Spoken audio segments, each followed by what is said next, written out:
तर मनात देव असतो असं म्हणणारी मी मला मंदिरात जावंसं का वाटलं तर चला तुम्हाला सांगते. हाय हॅलो नमो नमः. मी वैद्य प्रकाश रूपकन्या. तर विषय असा आहे की AIA-PGDचं प्रिपरेशन करायला मी पूर्ण 1 वर्ष आणि तेही सातत्याने घेतलं होतं आणि याच वर्षी paper out of the box आला. हा 1 वर्ष पूर्ण मेहनत करून वय आणि हेल्थ पणाला लावून हा मनोभंग पचवणं माझ्यासाठी अतिशय अवघड होतं.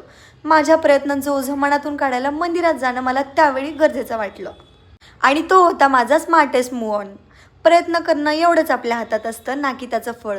विचार असा की कोणती एक्झाम प्रिपरेशन जर्नी फक्त रिझल्ट नाही देत तर ती खूप काही शिकवते. एकटं राहायला, एकटं खायला, तासन तास एकटं बसायला, खूप वेळ स्वतःसोबत घालवायला आणि महत्त्वाचं म्हणजे पेशन्स आणि एकाच गोष्टीला चिकटून राहायला. माझ्यासारख्या एक्स्ट्रोवर्टला हा अतिशय अवघड प्रवास होता पण मी इथं जिंकले. तेव्हा मंदिरातल्या त्या गोंधळापेक्षा माझ्या मनाचा गोंधळ अधिक तीव्र होता.